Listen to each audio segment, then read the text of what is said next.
Halo bosku, jumpa lagi dengan channel Masno22. Sebelum lanjut ceritanya jangan lupa subscribe, like, satu lagi jangan di skip nontonnya ya. Terima kasih.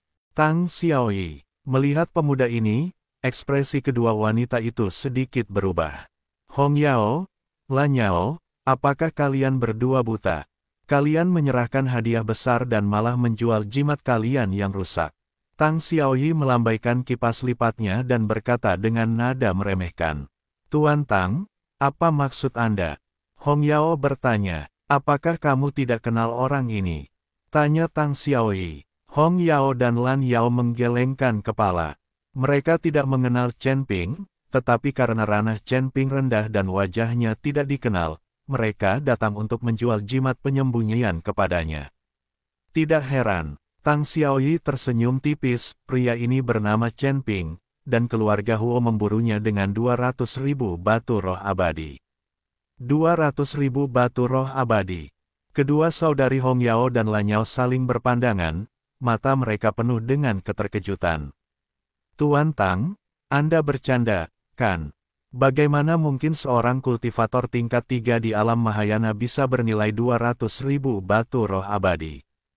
Lan Yao bertanya dengan ragu. Siapa yang punya waktu untuk bercanda denganmu? Bagaimanapun, ini adalah apa yang dikatakan keluarga Huo.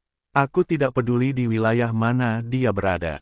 Kalian berdua, keluar dari sini. Kalau kalian membuatku tidak senang, anak buahku sudah lama tidak menyentuh wanita. Tang Xiaoyi berkata kepada kedua saudari itu.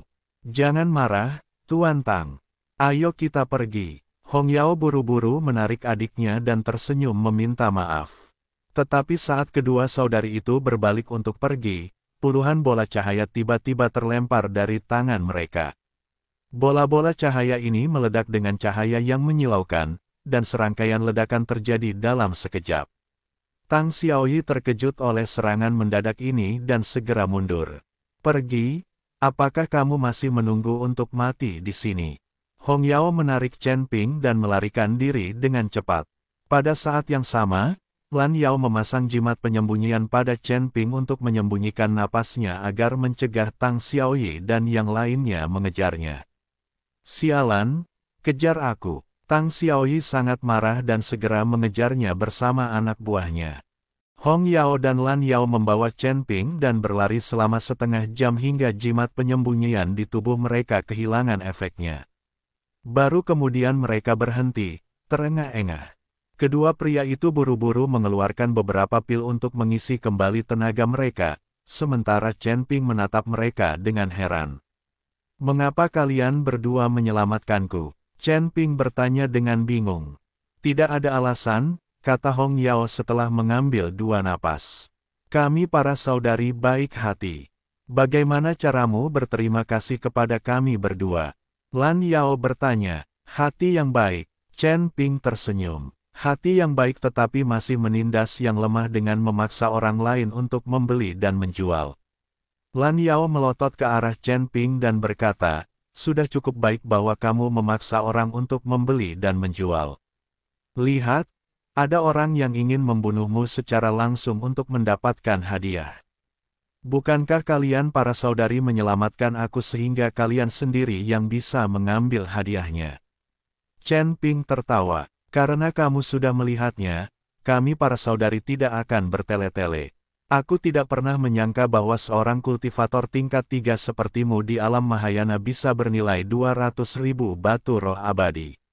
Saya tidak tahu apakah otak keluarga Huo berkarat, atau apakah mereka memiliki terlalu banyak batu peri dan tidak punya tempat untuk menggunakannya.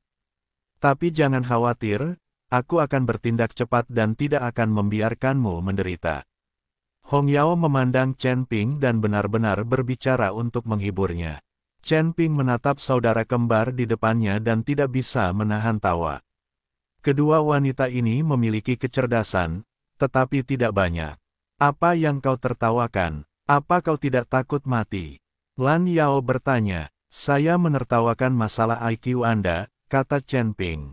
Apa, beraninya kau menertawakan kami? Lan Yao mengarahkan pedang di tangannya ke arah Chen Ping.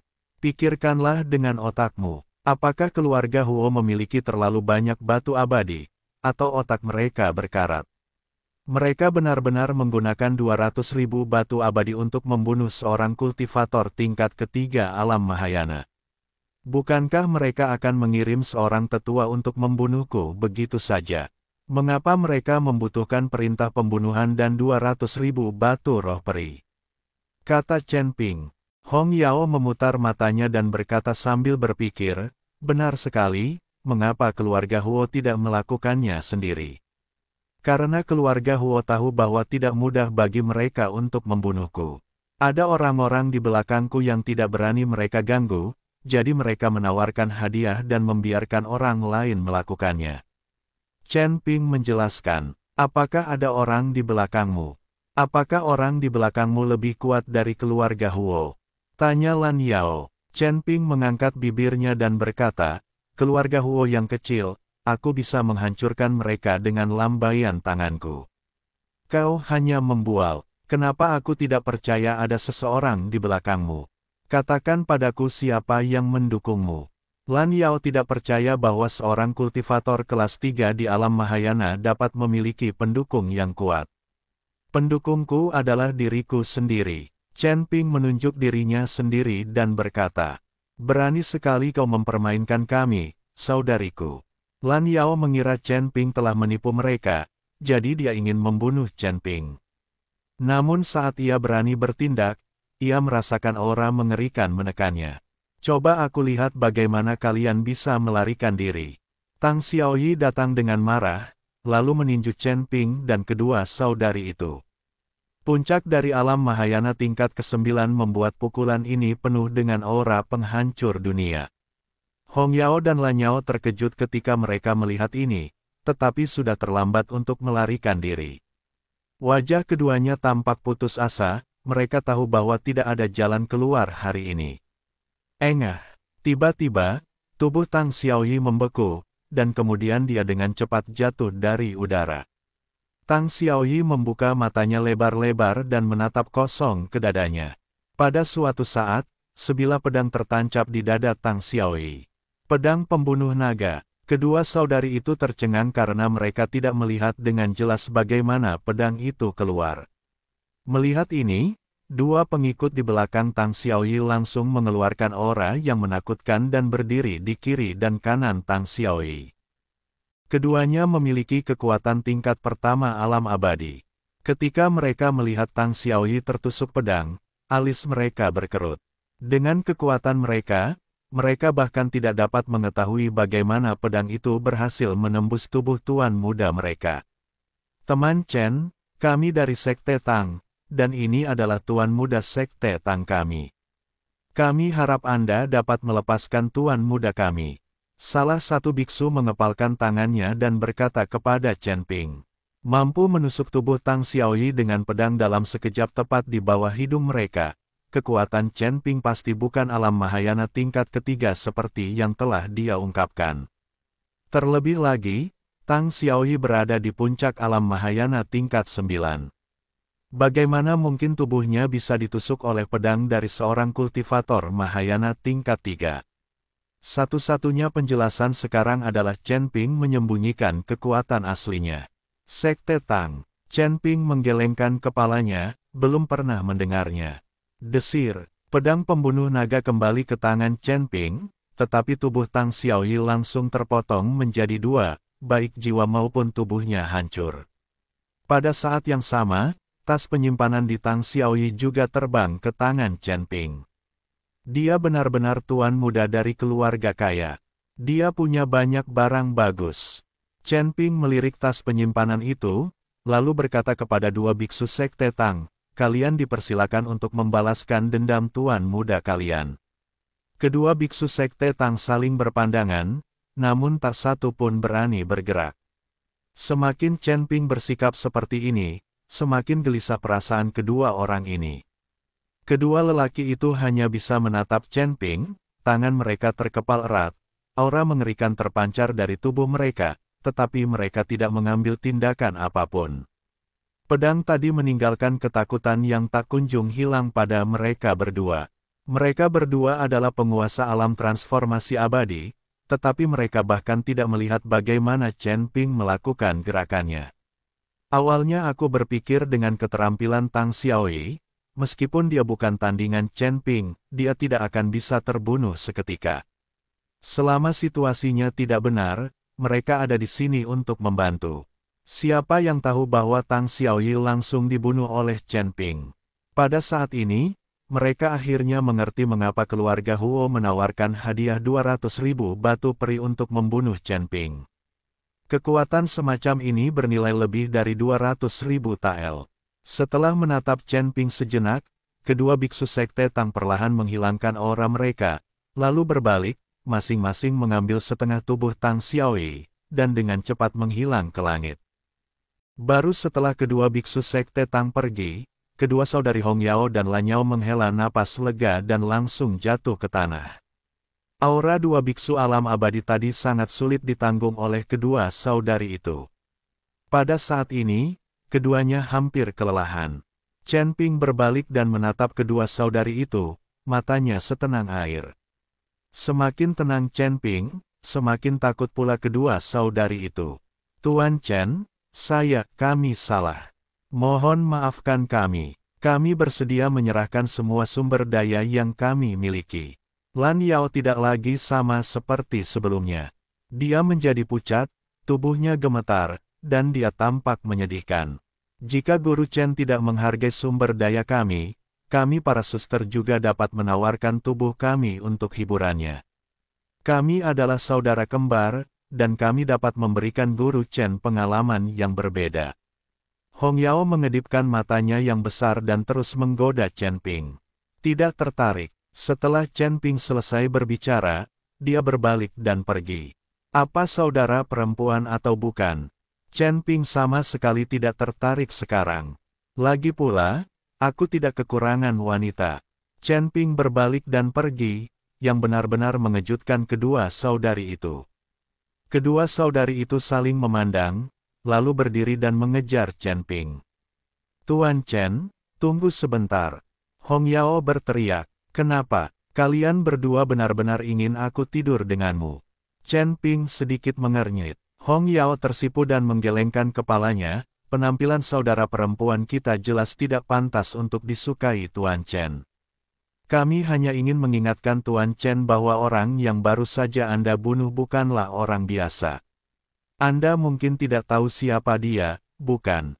Bukankah aku baru saja mengatakan apa itu Sekte Tang dan apa itu Tuan Muda? Kata Chen Ping. Kalau begitu, Tuan Chen pasti tidak tahu apa itu Sekte Tang. Kata Hong Yao. Siapapun orangnya, jika dia ingin membunuhku, dia akan mati. Ini aturanku. Chen Ping berkata dengan acuh tak acuh. Ketika saudara perempuan Hong Yao dan Lan Yao mendengar ini, mereka berkeringat dingin, mengira bahwa mereka hanya ingin menipu Chen Ping dan tidak benar-benar ingin membunuhnya. Kalau tidak, kedua saudara perempuan itu mungkin sudah menjadi mayat sekarang. Tuan Chen, pria itu bernama Tang Xiaoyi, seorang tuan muda dari Sekte Tang. Meskipun kekuatan Sekte Tang bukanlah yang terbaik, namun tidak boleh diremehkan. Mereka juga memiliki tempat di Sekte Tao dan memiliki hak bicara. Hong Yao memperkenalkan Sekte Tang kepada Chen Ping. Bagaimana kekuatan klan Tang dibandingkan dengan klan Huo? Tanya Chen Ping. Tentu saja klan Tang tidak dapat dibandingkan dengan klan Huo, tetapi juga tidak dapat jauh tertinggal. Kata Hong Yao, aku bahkan tidak takut pada keluarga Huo, jadi klan Tang tidak ada apa-apanya. Chen Ping tersenyum. Hong Yao tertegun dan sedikit malu, Tuan Chen, meskipun Sekte Tang tidak sebagus keluarga Huo, bahkan jika ketiga sekte tersebut digabungkan, keluarga Huo bukanlah tandingannya. 3 gerbang berjajar. Chen Ping tercengang dan tidak mengerti apa ini. Tuan Chen, Lian Sanmen adalah kekuatan 3 sekte. Berkat pernikahan di antara mereka, ketiga sekte kini bersatu. Jadi kami selalu menyebut mereka 3 sekte. Di antaranya adalah Sekte Tang, dan ada pula Sekte Qian. Orang-orang dari Sekte Qian semuanya ahli dalam beberapa teknik ramalan dan perhitungan. Yang lainnya adalah Sekte Ling, dan hal favorit mereka adalah memelihara binatang buas spiritual. Lan Yao menyela dan menjelaskan kepada Chen Ping. Bagaimana ketiga gerbang ini jika digabungkan dibandingkan dengan kota Sun Moon? Chen Ping bertanya, aku tidak tahu tentang itu. Lagi pula, kota matahari bulan cukup misterius, dan kudengar kekuatannya adalah salah satu yang terbaik di alam manusia surgawi. Aku tidak berani berspekulasi apakah Lian Sanmen dapat melampaui kota matahari bulan. Lan Yao segera menggelengkan kepalanya dan berkata, semua kaisar di kota matahari dan bulan adalah adik-adikku. Apakah menurutmu aku akan takut pada Lian Sanmen? Chen Ping tersenyum dingin, lalu berbalik dan terus berjalan maju. Kedua saudari itu memandang Chen Ping, dan untuk sesaat mereka tidak tahu apakah perkataan Chen Ping itu membual atau benar-benar hebat. Chen Ping tidak peduli dengan apa yang dipikirkan kedua saudari itu, tetapi terus berjalan maju. Dia juga mengeluarkan tas penyimpanan Tang Xiaoyi dan memeriksanya dengan cermat. Sebagai tuan muda kelantang, pasti ada banyak barang bagus di tas penyimpanannya. Chen Ping dengan santai melemparkan beberapa pil dari kantong penyimpanan ke mulutnya. Tidak ada sedikit pun energi spiritual atau sumber daya di tempat tanpa harapan ini, dan seseorang hanya dapat mengandalkan sumber daya yang dibawanya untuk mengisinya kembali. Hei, apa ini? Pada saat ini, Chen Ping mengeluarkan bola bercahaya dari tas penyimpanan. Bola bersinar ini transparan dan mengandung kekuatan misterius. Melalui bola itu, Anda dapat melihat hewan kecil meringkuk di dalamnya, dengan kulit, daging, dan pembuluh darahnya terlihat jelas. Mungkinkah itu telur binatang roh? Chen Ping teringat pada binatang pemakan langit kecil, yang saat itu juga berbentuk bola. Tuan Chen, berhati-hatilah, itu adalah binatang pemakan jiwa dari Lingmen. Suara Hong Yao datang dari belakang Chen Ping. Sebelum Chen Ping bisa bereaksi, dia melihat bola bercahaya di tangannya tiba-tiba meledak, dan kemudian binatang pemakan jiwa itu terbang keluar dalam sekejap dan menghilang di antara kedua alis Chen Ping. Chen Ping berdiri di sana tak bergerak, sementara Hong Yao dan Lan Yao telah menyusulnya. Gawat, Tuan Chen telah diserbu oleh binatang buas pemakan jiwa. Aku khawatir kesadaran Tuan Chen akan segera dimangsa. Melihat ini, Hong Yao berkata dengan cemas. Kakak, tidak ada cara untuk menyingkirkan binatang pemakan jiwa yang telah memasuki tubuh. Dalam beberapa saat, Chen Ping akan menjadi gila jika dia tidak mati. Kita bisa memanfaatkan kesempatan ini untuk memenggal kepalanya, lalu membawanya ke keluarga Huo untuk ditukar dengan batu peri. Lan Yao berkata dengan penuh semangat. Diam, Hong Yao mengerutkan kening. Tuan Chen baru saja menyelamatkan nyawa kita. Bagaimana mungkin kita masih melakukan hal seperti itu? Kakak, cepat atau lambat dia akan mati juga. Bahkan jika kita tidak melakukannya, pasti ada orang lain yang melakukannya. Daripada membiarkan orang lain mendapatkan uangnya, akan lebih baik bagi kita para saudari untuk mendapatkan 200.000 batu peri. Itu 200.000. Saat Lan Yao berbicara, dia hendak memenggal kepala Chen Ping dengan pedang di tangannya. Dentang. Dengan suara keras, pedang Lan Yao diblokir oleh Hong Yao. Kakak, kalau kamu mulai berkelahi, jangan salahkan aku karena bersikap kasar. Hong Yao berkata dengan wajah dingin. Kakak, kamu bodoh sekali. Lan Yao tidak punya pilihan lain selain menyimpan pedangnya. Hong Yao memandang Chen Ping dan mendapati Chen Ping tidak bergerak, seolah-olah dia telah kehilangan kemampuan untuk mengendalikan tubuhnya. Faktanya, Chen Ping baik-baik saja sekarang. Binatang pemakan jiwa apapun yang memasuki lautan kesadarannya pasti sudah ditangkap, dipanggang, dan dimakan oleh Raja Iblis Awan Merah sejak lama. Sekalipun Raja Iblis Awan Merah tidak berada di lautan kesadaran Chen Ping, binatang pemakan jiwa ini tidak akan mampu melukai kesadaran Chen Ping sedikit pun. Ada juga Daluo Golden Classic di lautan kesadaran Chen Ping, yang merupakan keberadaan yang bahkan ditakuti oleh Raja Iblis Awan Merah. Apa itu binatang pemakan jiwa yang kecil? Kudengar setelah binatang pemakan jiwa memasuki tubuh seseorang, ia dapat dengan cepat dihisap keluar melalui mulutnya. Aku akan mencobanya. Setelah Hong Yao selesai berbicara, dia mencium Chen Ping dan mulai mengisapnya dengan keras. Chen Ping membelalakan matanya, tampak terkejut dan malu. Mendorong Hong Yao menjauh, Chen Ping terbatuk 2 kali dengan keras, "Maaf, aku baik-baik saja." Tuan Chen, apakah binatang pemakan jiwa dalam tubuh Anda telah tersedot keluar? Melihat Chen Ping baik-baik saja, Hong Yao berkata dengan gembira, tetapi tepat setelah dia selesai berbicara, Hong Yao mengerutkan kening dan berkata, "Itu tidak benar. Jika binatang pemakan jiwa di tubuhmu tersedot keluar, itu seharusnya masuk ke tubuhku. Mengapa aku tidak merasakan apa-apa? Aku membunuh binatang pemakan jiwa itu begitu ia memasuki tubuhku. Otakku tidak bisa dimakan semudah itu." Chen Ping tersenyum tipis. Chen Ping masih berterima kasih kepada Hong Yao. Terlepas dari apakah dia membantunya atau tidak, setidaknya dia tidak lagi berniat untuk menyakitinya. Tapi Lan Yao itu, Chen Ping menatap Lan Yao, dengan niat membunuh terpancar di matanya. Lan Yao merasakan niat membunuh dari Chen Ping dan sangat ketakutan hingga dia mundur beberapa langkah, tampak sangat gugup. "Tuan Chen, terkadang saya memang ceroboh. Saya harap Anda tidak keberatan." Melihat ini, Hong Yao segera memohon belas kasihan.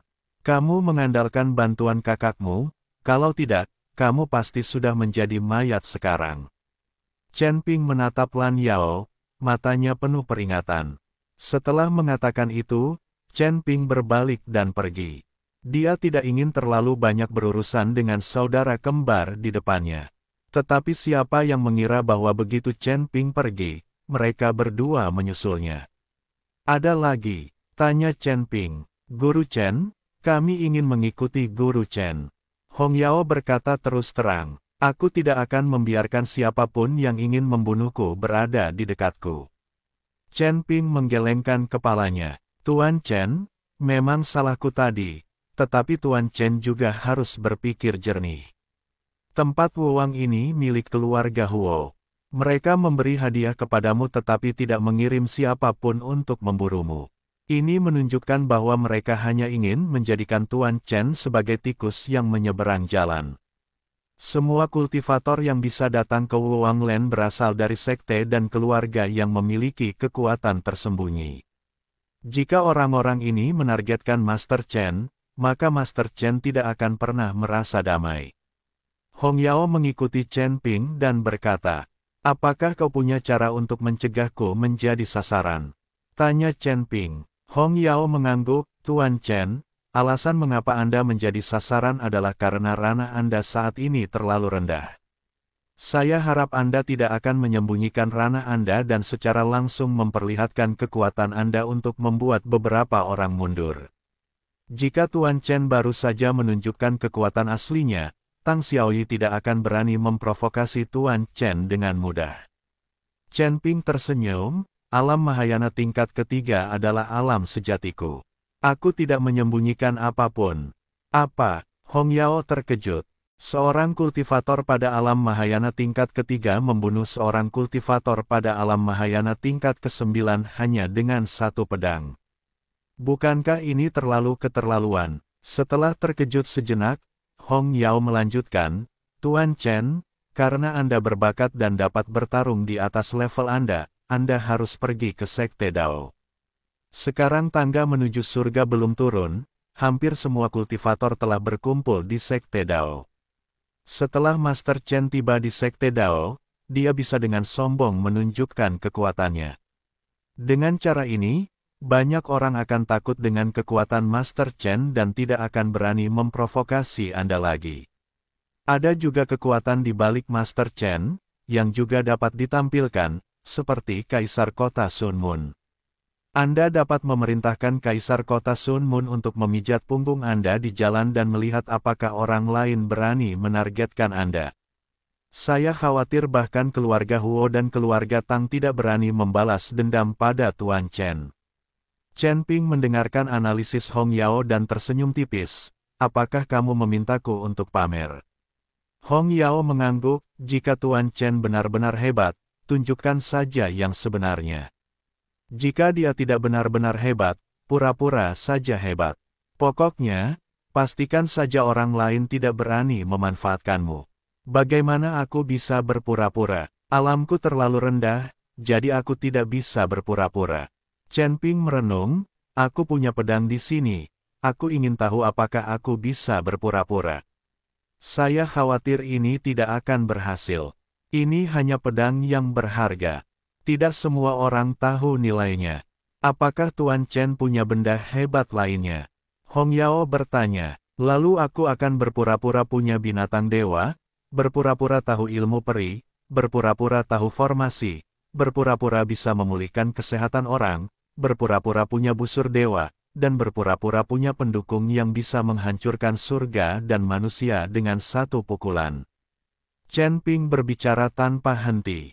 Tidak, Tuan Chen berpura-pura dapat dipercaya, seperti menghancurkan dunia surga dan manusia dengan satu telapak tangan, menggunakan binatang suci, menggunakan busur Raja Suci, dan mengetahui beberapa seni abadi, itu hanya sesumbar, yang membuat orang sulit mempercayainya. Hong Yao melambaikan tangannya berulang kali, memberitahu Chen Ping untuk berhenti berpura-pura. Membual, Chen Ping tersenyum, kemudian gelombang panas datang, dan binatang kilin kecil dilepaskan oleh Chen Ping. Merasakan rumput hijau lembut di sekelilingnya, binatang kilin kecil itu sangat gembira. Ia berlarian dan berteriak kegirangan. Binatang kecil penelan langit itu tampaknya telah merasakan sesuatu dan terbang langsung dari cincin penyimpanan Chen Ping. Binatang kecil penelan langit itu sama sekali tidak berada di bawah kendali Chen Ping. Binatang kecil kilin dan binatang kecil penelan langit sedang bermain dengan bebas, mereka sangat bahagia. Melihat pemandangan ini, Hong Yao dan Lan Yao keduanya tercengang. Tuan Chen, ini, Hong Yao membelalakkan matanya, wajahnya penuh ketidakpercayaan. Oh, kedua binatang kecil yang aku besarkan ini berperilaku sangat baik. Chen Ping berkata dengan santai. Hong Yao dan Lan Yao, sial, mereka benar-benar punya binatang suci. Dentang, pada saat ini, tiba-tiba terdengar suara renyah, dan busur ajaib jatuh dari tubuh Chen Ping. Maaf, cincin penyimpanannya agak penuh. Chen Ping membungkuk dan mengambil busur Raja Dewa. Raja Busur Dewa, mata kedua saudari itu hampir keluar. Sial, aku benar-benar punya busur Raja Dewa. Setelah menyimpan busur Raja Dewa, ujung jari Chen Ping tiba-tiba bersinar terang, lalu dia menunjuk ke kehampaan. Cahaya keemasan langsung menghilang dalam kehampaan. Seluruh kekosongan mulai terdistorsi dan waktu seakan berhenti. Jari abadiku cukup bagus, kan? Chen Ping bertanya dengan tenang.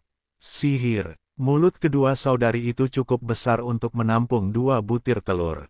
Sial, dia benar-benar tahu sihir. Chen Ping melihat beberapa kambing lewat di kejauhan, jadi dia melambaikan satu tangan di udara dan serangkaian pola susunan pun muncul. Tak lama kemudian terbentuklah sebuah formasi, dan kambing-kambing itu pun terperangkap dalam formasi tersebut dan langsung dikirim ke Chen Ping dan anak buahnya. Lalu beberapa kambing langsung jatuh ke tanah seolah-olah dikendalikan oleh sesuatu. Chen Ping menjentikkan jarinya, dan nyala api mulai menyala.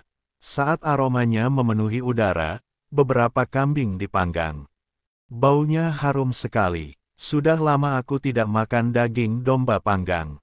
Chen Ping mengendusnya dengan keras, lalu merobek kaki domba dan mulai mengunyahnya. Lingkungan di sini sama seperti di dunia sekuler. Makan kaki domba di sini seperti pergi bertamasya di musim semi di dunia sekuler. Pada saat ini, Chen Ping tampaknya telah kembali ke dunia sekuler. Kalian berdua tidak mau makan.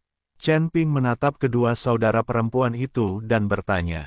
Kedua saudara perempuan itu sudah tercengang saat ini, berdiri di sana dengan bodoh, dan sama sekali tidak mendengar Chen Ping memanggil mereka. Kakak, apakah itu formasi tadi? Ya, sial, dia benar-benar tahu seni pembentukan. Jika kalian berdua tidak makan, aku tidak akan menghabiskan semua daging domba panggang ini. Setelah Chen Ping selesai berbicara, dia melambaikan tangannya dengan lembut.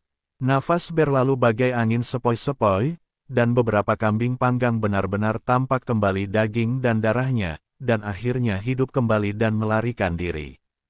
Kebangkitan. Kedua saudari itu merasa otak mereka tidak bekerja dengan baik saat ini. Sial, dia benar-benar tahu keterampilan medis. Apakah ada hal lain yang belum kamu lakukan? Aku akan berlatih dulu agar bisa memamerkannya saat aku pergi ke Sekte Tao. Chen Ping menyeka minyak di mulutnya dan bertanya. Tidak, tidak lebih. Tuan Chen, Anda tidak perlu menunjukkan apapun. Anda tidak hanya berpura-pura, Anda benar-benar hebat. Hong Yao buru-buru menghentikan Chen Ping. Jika Chen Ping menghancurkan dunia surgawi dengan serangan berikutnya, mereka berdua bahkan akan kehilangan rumah mereka. Apakah ini cukup? Chen Ping bertanya. Cukup. Jika mereka melihat hal-hal ini, mereka pasti tidak akan berani menargetkan Tuan Chen. Hong Yao mengangguk berulang kali dan berkata, bagus. Chen Ping mengangguk, tapi di mana pintunya? Ini pertama kalinya aku ke sini dan aku tidak tahu jalannya. Aku tahu, aku akan membawa Tuan Chen bersamaku. Lan Yao buru-buru memimpin jalan. Saat ini, Lan Yao tidak berniat membunuh Chen Ping untuk mendapatkan hadiah. Dia hanya ingin tetap bersama Chen Ping dengan sepenuh hati. Di bawah bimbingan Lan Yao, Chen Ping menuju gerbang Tao. Terlepas dari apakah ada yang mengincarnya atau tidak, Chen Ping memutuskan untuk bertindak besar terlebih dahulu. Sekarang setelah dipikir-pikir, tampaknya tidak banyak orang di alam surgawi yang menjadi ancaman baginya.